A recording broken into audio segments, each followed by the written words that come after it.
Hello दोस्तों, नमस्कार। स्वागत है कहानियों की दुनिया में आप सभी का। आज की हमारी कहानी व्यक्ति के अच्छे व्यवहार, मीठी बोली और ईमानदारी पर आधारित एक छोटी सी प्रेरणादायी कहानी है, मीठी बोली और ईमानदारी। तो शुरू करते हैं आज की कहानी। जलाली नाम का एक कस्बा था।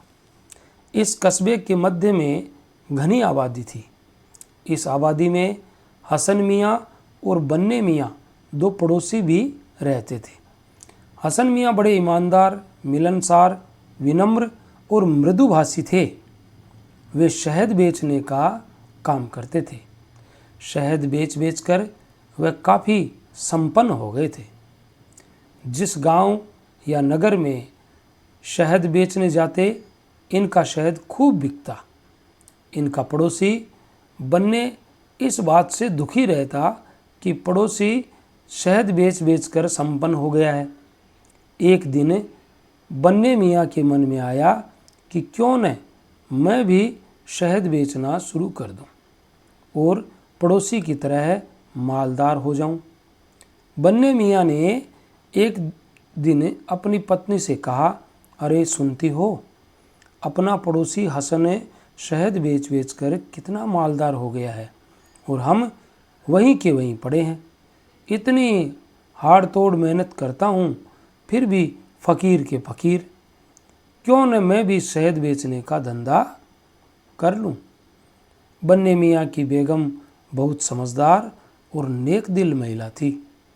वह अपने पति के रूखेपन और दुर्व्यवहार से हमेशा दुखी रहती थी।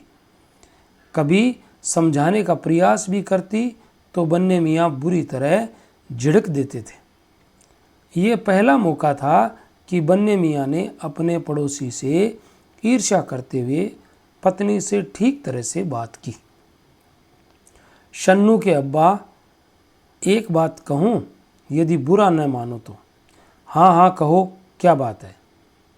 हमारे पड़ोसी हसन मियाँ घर और बाहर सब जगह शहद सा मीठा बोलते हैं।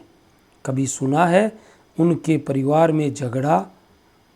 पहले तो आप शहद सा मीठा बोलना सीख लो और तब शहद बेचने का काम करना। मेरी राय तो यही है।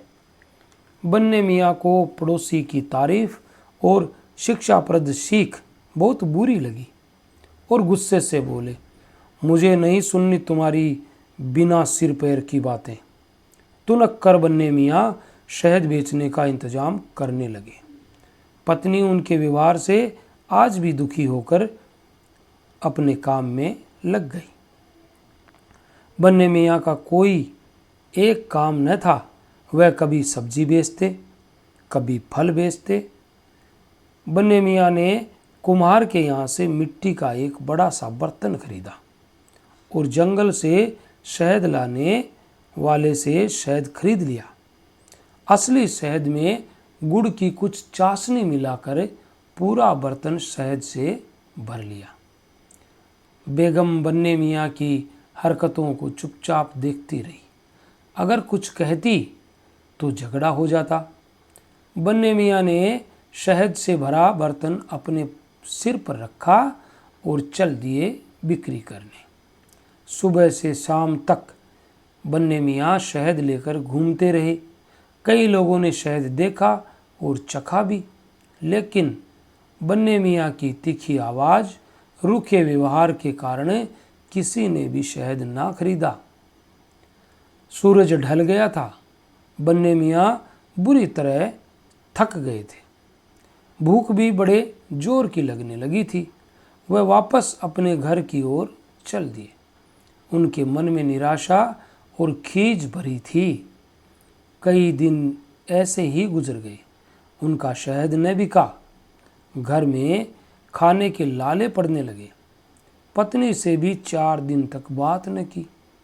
पत्नी खाना परोस देती और वह खाकर शहद बेचने चले जाते। 5वें दिन वह थके हारे घर वापस लौटे तो उन्होंने अपनी पत्नी से कहा, अरे सुनती हो, सन्नू की अम्मा, आज 5 दिन शहद बेचते बेचते हो गया, लेकिन किसी ने भी शहद नहीं खरीदा। ग्राहक इतने बेमुरब्बत बेगैरत हो गए हैं, कुछ समझ में नहीं आता। 4 दिन तक उन्होंने अपनी पत्नी से कोई बात न की थी। पत्नी पहले से ही सब समझती थी, एक तो रूखा व्यवहार और उस पर मिलावटी शहद। पत्नी बोली, आपसे कुछ कहूँगी तो बुरा मान जाओगे, इसलिए कुछ नहीं कहती हूँ। नहीं, आज से जो तुम कहोगी तुम्हारी बात ज़रूर मानूंगा। तुम नेक दिल औरत हो, मैंने कभी तुमसे अच्छी तरह बात ही नहीं की, तुम्हें पैर की जूती समझा और ना ही कभी तुम्हारी सलाह मानी, इसलिए अब तक इतना परेशान रहा। पत्नी ने देखा कि आज तो उनके पति इतने बदल गए हैं। खुदा खैर करे, कहीं बारिश न हो जाए, आसमान न फट जाए।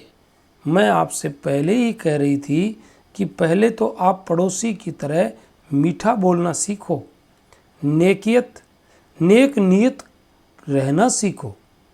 मीठी ज़ुबान वालों की तो मिर्च भी बिक जाती है। बाजार में तो जो दुकानदार जितना ज़्यादा मीठा बोलता है, सही तोलता है, उसी की दुकान ज़्यादा चलती है। चेहरे की मुस्कान और अच्छा रसूख दुश्मन को भी अपना बना लेता है। तुम्हारे पड़ोसी हसन मियाँ की शहद की तरह मीठी ज़ुबान है और अपनी नेक नियति के कारण ही वह मालदार हुए हैं। हमें पड़ोसी से कभी जलन नहीं करनी चाहिए, ऐसे पड़ोसी को देखकर खुश होना चाहिए। हमें किसी को भी देखकर जलना नहीं चाहिए, आखिर खुदा तो सबको देखता ही है, उसकी नज़रों से कोई नहीं बच सकता। बेईमानी से कमाई हुई दौलत घर का माहौल बिगाड़ देती है, बुरे काम सिखा देती है, घर में बीमारियां भर देती है। आदमी जीते जी हमेशा भयभीत बना रहता है, रात की नींद उड़ जाती है और दो जख उसका इंतज़ार करता है। बेगम की सीख भरी बातें सुनकर बन्ने मियाँ जीवन में पहली बार अपने चेहरे पर आशा और विश्वास की झलक पा रहे थे। विवाह को कई बरस बीत गए थे, 2 बच्चे भी थे, लेकिन उनमें ईमानदारी और आत्मविश्वास की कमी थी। आज पहला अवसर था कि बेगम की समझदारी की बातें उन्होंने आत्मसात कर ली थी। बन्ने मियाँ बोले, बेगम, आज से हम मीठा बोलने और ईमानदारी से जीवन बिताने का पूरा प्रयास करेंगे। हम अपने पड़ोसी से भी कभी नहीं जलेंगे, उसकी अच्छी बातों को अपने जीवन में ढालेंगे। खुदा हमारी ज़रूर मदद करेगा। बेगम ने आज खुदा को लाख लाख धन्यवाद अता किया कि उसने 10 वर्ष बाद उसकी दुआ कबूल कर ली। तो ये थी मीठी बोली और ईमानदारी की एक छोटी सी मिसाल कथा के रूप में। अगर आपको अच्छी लगी हैं तो हमारे चैनल को एक लाइक और सब्सक्राइब कर दीजिए, और मिलते हैं कल किसी एक नई कहानी के साथ। तब तक के लिए all the best. Thanks for watching.